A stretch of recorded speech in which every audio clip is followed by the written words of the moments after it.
दोस्तों, काटसा प्रतिबंधों को साइड में रखकर भारत दो बड़ी मेगा डिफेंस डील रूस के साथ साइन करने की तरफ बढ़ रहा है और ये अमेरिका को काफी ज्यादा चुभने वाला है। इस खबर के ऊपर आगे बात करेंगे। इसके अलावा यूरोपीय यूनियन के 28 देशों ने ये साफ कर दिया है कि भारत के ऊपर कोई भी टैरिफ नहीं लगाने वाले, जिनकी डिमांड अमेरिका कर रहा था।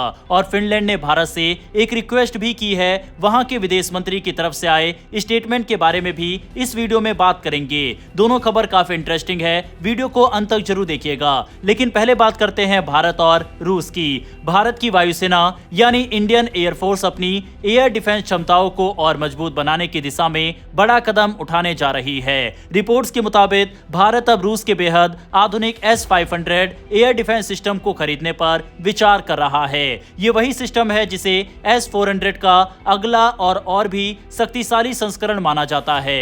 भारत पहले ही रूस से S-400 सिस्टम खरीद चुका है और उसके नतीजे बेहद सफल रहे हैं। इस दिलचस्प सफर की शुरुआत साल 2018 में हुई थी, जब भारत और रूस के बीच S-400 सिस्टम को लेकर लगभग $5.43 अरब का बड़ा समझौता हुआ। इस समझौते में एक खास क्लॉज भी था, जिसके अनुसार भारत भविष्य में जरूरत पड़ने पर और भी ज्यादा सिस्टम भी उसी रेट पर खरीद सकता है। ये शर्तें इसलिए रखी जाती है ताकि देशों को आगे जाकर कीमतों में भारी उतार चढ़ाव का सामना न करना पड़े और नए समझौते पर बार बार बातचीत न करनी पड़े। भारत की सुरक्षा रणनीति में इन सिस्टम की अहमियत हाल ही में और बढ़ गई। इस साल हुए एक बड़े सैन्य अभियान ऑपरेशन सिंदूर ने दिखा दिया कि आधुनिक सतह से हवा में मार करने वाले मिसाइल सिस्टम कितने जरूरी है। इस ऑपरेशन से पहले ही भारत के रक्षा सचिव ने एक रिपोर्ट में साफ कर दिया था कि देश को और ज्यादा S-400 या फिर उससे भी एडवांस S-500 सिस्टम की जरूरत होगी। सैन्य अधिकारियों का साफ कहना है कि S-400 ने ऑपरेशन सिंदूर में शानदार प्रदर्शन किया। इस सिस्टम ने दुश्मन के कई लड़ाकू विमानों को आसमान में ही गिरा दिया।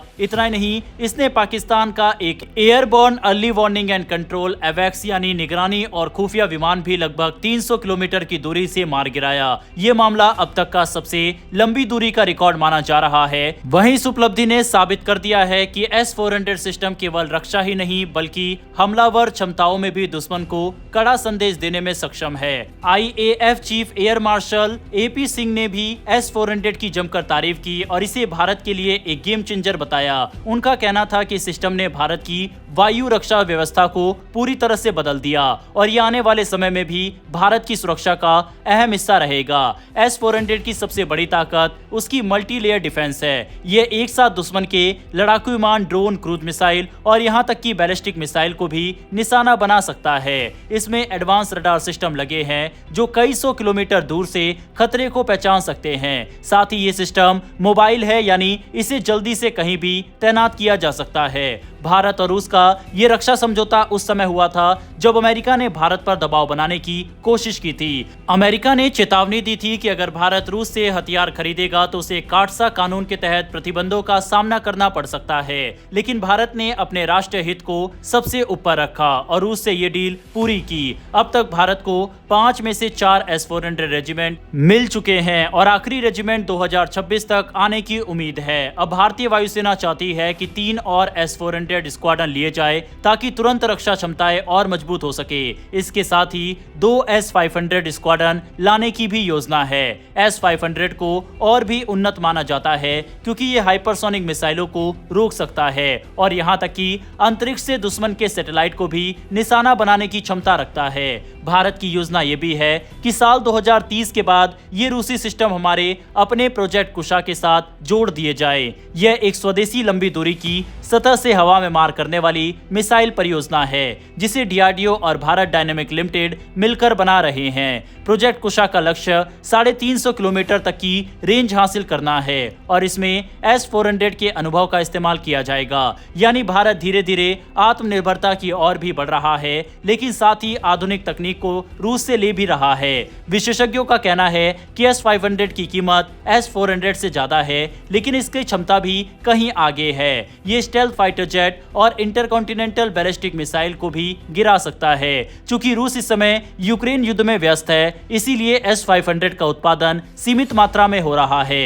ऐसे में भारत चाहे तो रूस के साथ मिलकर इसका को प्रोडक्शन यानी संयुक्त उत्पादन भी कर सकता है, ताकि लागत कम हो और अमेरिका या पश्चिमी देशों के प्रतिबंधों का असर ना पड़े। बहरहाल बढ़ते हमारी अगली खबर की तरफ, जो कि यूरोपीय देश फिनलैंड से सामने आ रही है। दरअसल यूरोप और भारत के बीच रिश्तों को लेकर एक बड़ी खबर सामने आई है। फिनलैंड की विदेश मंत्री एलिना वॉल्टेनन ने साफ कहा है कि यूरोप भारत के साथ व्यापार बढ़ाने की दिशा में काम कर रहा है और जल्द से जल्द फ्री ट्रेड एग्रीमेंट यानी FTA को आगे बढ़ाना चाहता है। उनका कहना है कि भारत पर नए टैरिफ लगाने का कोई इरादा नहीं है, बल्कि यूरोप चाहता है कि इन टैरिफ को घटाया जाए ताकि दोनों पक्षों के बीच व्यापार और आसान हो सके। लंबे समय से अटकी हुई बातचीत अब सकारात्मक दिशा में जाती दिखाई दे रही है। हालांकि वॉल्टेनन ने यह भी कहा है कि यूरोप चाहता है कि भारत भू राजनीतिक मामलों में यूरोप के साथ थोड़ी और नजदीकी बनाए, यानी विदेश नीति के मामले में भारत यूरोप के साथ तालमेल बढ़ाए। ये बयान ऐसे समय पर आया है जब अमेरिका और यूरोप रूस पर दबाव डालने के लिए नए उपायों पर विचार कर रहे हैं। हाल ही में अमेरिकी राष्ट्रपति डोनाल्ड ट्रंप ने यूरोप से आग्रह किया था कि वह भारत और चीन पर भी भारी टैरिफ लगाए। ट्रंप का सुझाव था कि 100% तक टैरिफ लगाकर उन देशों पर दबाव बनाया जाए जो रूस से ऊर्जा यानी तेल और गैस खरीद रहे हैं। उनका मानना था कि ऐसा करने से रूस की अर्थव्यवस्था पर चोट पहुंचेगी और यूक्रेन युद्ध को रोकने में मदद मिलेगी। लेकिन यूरोप ने ट्रंप की इस मांग को ठुकरा दिया। फिनलैंड की विदेश मंत्री ने साफ कहा कि यूरोप की अपनी पाबंदियों की नीति है और यूरोप सीधे रूस पर ही प्रतिबंध लगाता है, न कि उन देशों पर जो रूस से कारोबार करते हैं। उन्होंने बताया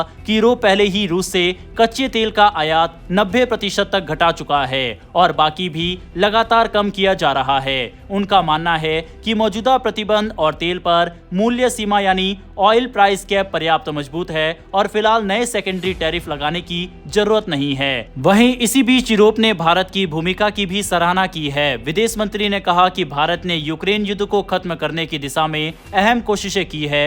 उन्होंने प्रधानमंत्री नरेंद्र मोदी और फिनलैंड के राष्ट्रपति के बीच हाल ही में हुई बातचीत का जिक्र करते हुए कहा कि यूरोप भारत की बढ़ती भूमिका का स्वागत करता है। यूरोप और अमेरिका की इस अलग सोच से भारत की अहमियत और भी बढ़ जाती है। एक और अमेरिका चाहता है कि भारत रूस पर दबाव डाले और उससे तेल ना खरीदे।